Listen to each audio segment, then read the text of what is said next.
Yeah, coloring it in. Let's see. That is good. Teddy bear. Never mind. Well, you know what? I was going to pick Ed, and I'm like, no, people will kill me for picking Ed. We're going to claim favorites. I'll pick Ed. Yes.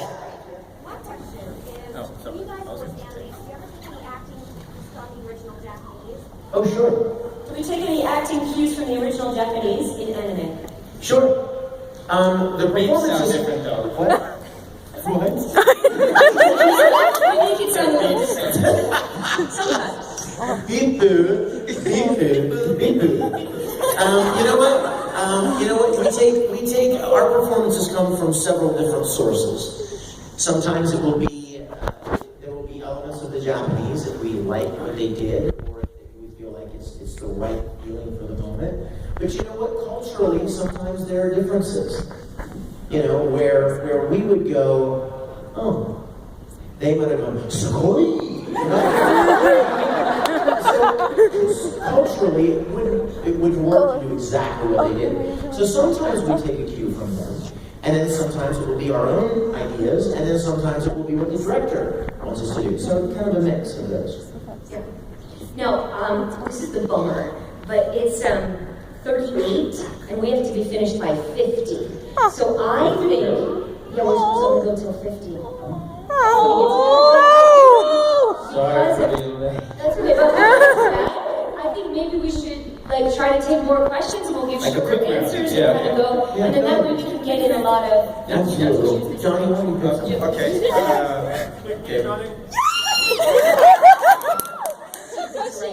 What is your favorite anime that you guys have voiced? What's our favorite anime to have voiced? Here we go. It's like choosing our children. I choose you. That's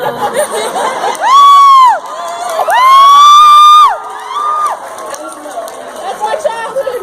Yeah, I love being on Pokemon, that's for sure. I played it for 8 years. I've never had a job that long, so I'm going to say that one. It's hard. Trigun would be. I also like Lelouch.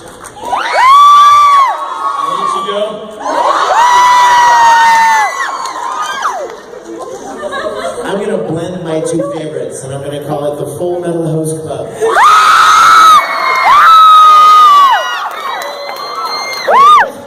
Veronica, pick something. Oh, yes. What do you guys do in your free time? What do we do in our free time? What's that?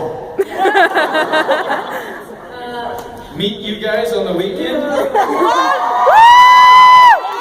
Free time, but we try to do something. I don't know, watch TV. What do you watch? Doctor Who.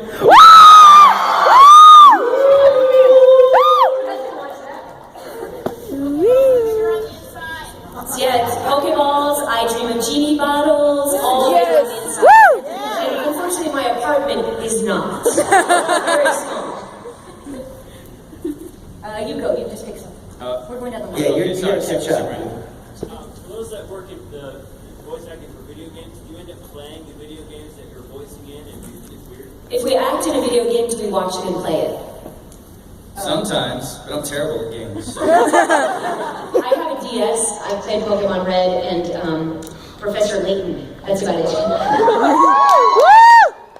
I have never played a video game that I voiced in. I don't even know why, I just haven't. But I get a kick out of people coming and telling me, your character sucked. I played your guy and I got killed. You suck. Yeah, I enjoy hearing about the games. The first game I ever did was not a good game. I thought it was going to be great. It was called Unlimited Saga. Oh, geez. And we did it. We did it down in Houston. And we were all so excited about it, 3D characters and everything. This was 10 or 12 years ago. And it turned out to be just kind of lame, a lame game. Because when you voice, you have no idea. No, you don't. Right. You only see your own. 9 months later, the game comes out, and you had no idea how what you did was going to fit into it. What was the story of the game? How was it going to play? And you don't know anything when you voice it. And so it came out, and it wasn't very well received. So all of the voice actors just referred to it as Unlimited Suck. That's what we call it, because apparently it wasn't a good game. Oh dear. Yes, sir. On the aisle right here. How do you guys differentiate the Japanese How do you differentiate the Japanese dialogue from the English? Do you mean like how is the script adapted to?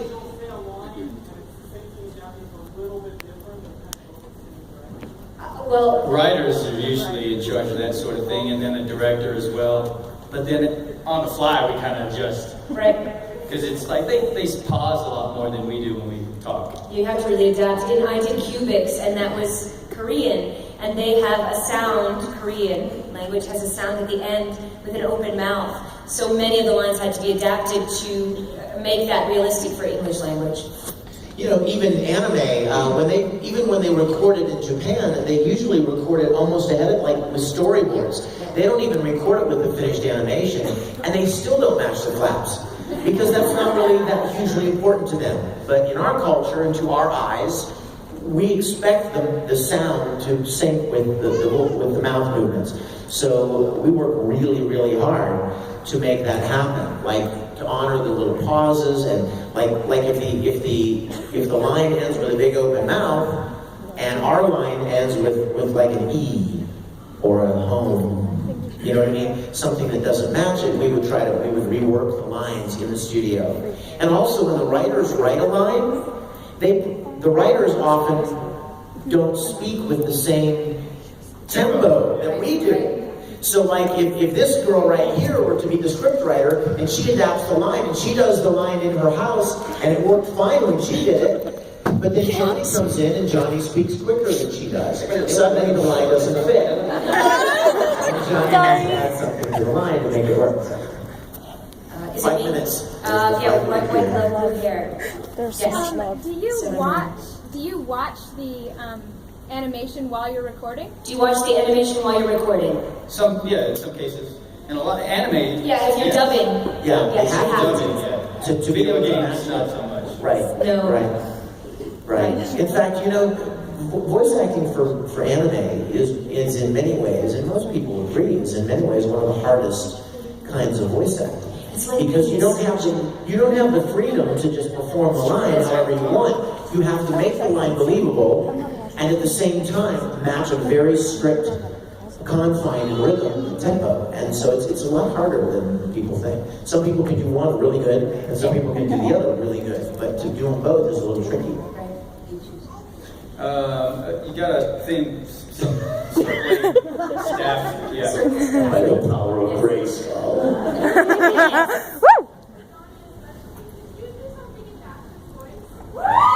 And who? Go back. For all 6 of you. This world is made of love and peace! Right there. I actually have a similar one from you. Do something you talking voice. I'm feeling pretty lucky today. I need to go eat my bunkai. Fight me. Way back in the back. Use your outdoor voice. Yell it. Wait. Which 6 Pokemon would we choose? 6! 6. Can I just pick one? I choose you!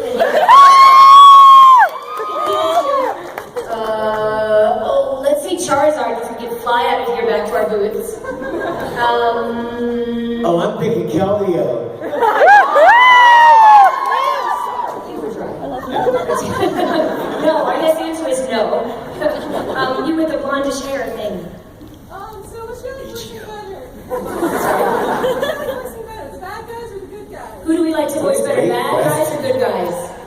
Well, Kind of depends on the role, really, and the story, the character. Bad guys, if they're written well, are often fun because number one, we're not bad guys in real life, so it's a little more acting. You know what I mean? You have to play something that's a little more not you. But it really depends on how it's written and what the story is. I mean, there are a lot of great hero characters, but bad guys often have a more compelling kind of a backstory, why they ended up what bad. drives them? Yeah. Yeah. I agree. Yes. Right? Oh, no. Final Fantasy 13. Oh. No, man. Have you read the manga to research your roles? Have we read the manga to research our roles? No. Nope.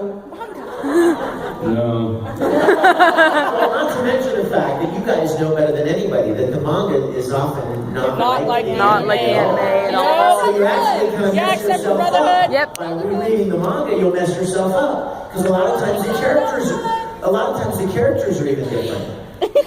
Also, because also the other thing is there's a lot of jobs, like for myself, I'm working on a lot of different things, so I don't have time to do more research on this because I'm working on this, and then I go to the session after that, and I have to take what they tell me and work from there. So I don't have a lot of extra time for that. And doing audiobooks, you're reading the whole book to prep it before, so I don't have a lot of extra time for that.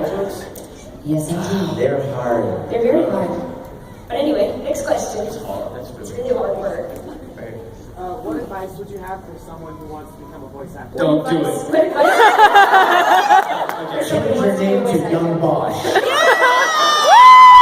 What's your name? What's your name? Trevin Hat. Trevin? Trevin, from now you're Trevin Young Bosch.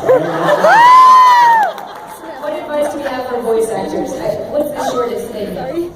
Get acting license. Train. Acting.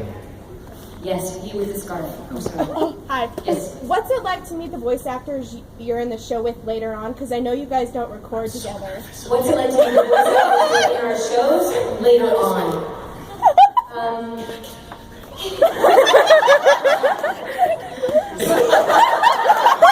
You know, it's wonderful. And what's fun is you feel like you know the people. You listen to their voices in your head for weeks and weeks and weeks, and you feel like you know them, and you've never met them. So it's really, really fun to finally meet them in person and to become friends. Because conceivably, you could do an entire show and never meet some of the people that are in the show. The woman that played Trisha Elric, the woman that played Edward Elric's mother, I've never met her. To this day, I've never met her because she wasn't in the show a lot. So she'd come into the studio and leave and be gone. She'd do the whole series in like 3 hours. Wow. You know? And then I never had an occasion to meet her. She doesn't do conventions. So, you know? I'm doing some shows that are done in New York and LA and Boston, and there's some people I never meet. We're not in the studio. We're not in the same studio even. So it is pretty wild, especially to get like a text or something from them, like, do I know you? Oh, I know. We're in the show together. It is really exciting. And for everyone to be working so hard on something and not be with each other is really quite remarkable. And sometimes it gets you in trouble. When we started Full Metal Alchemist, I felt like I knew little Aaron Dismuke, my little 12-year-old brother. And I knew his voice, and somebody told me he was going to be at ACON, and I was at ACON, and so they pointed him out to me from a distance. And so from like 20 feet away, I see this little boy walking with his mom, and she was pushing a stroller with Aaron's little brother, and I was like, brother! Running up to this little kid, and grabbed him and hugged him. And I mean, his mother was like, security! Danger! And I was like, he didn't even know who I was. Until I stopped, I'm like, oh, I'm so sorry. I'm Vic, I'm your brother, you know? They just gave us the inside. Oh, okay, two quick. Two choose. Okay, right here. Question. If you weren't doing voice acting, what job would you have? If we weren't doing voice acting, what job would we have? Ending the panel because we're getting this side. Oh, yeah. Can we answer this question? Yes, okay. Okay. What else would you want to be when you grew up? When I grow up, I want to be a musician. You are. I'm doing everything that I would do anyway, whether I were paid to do it or not. I write and produce music professionally. A lot of you guys know about my music work as well. And I do it, and I work. It's embarrassing. I'm changing my name to Vic Bosch now. I want to be like Johnny. And produce and work on a web series, Star Trek Continues. You guys go ahead and check it out. And you know what? Since they're giving us the cut sign, the last thing I want to say, and I think I speak for all of us, come to our tables and say hello. We're here to meet you. We didn't come here just to drive around Salt Lake City. We came to meet you guys. So come to our tables and say hi, right? Good luck. I will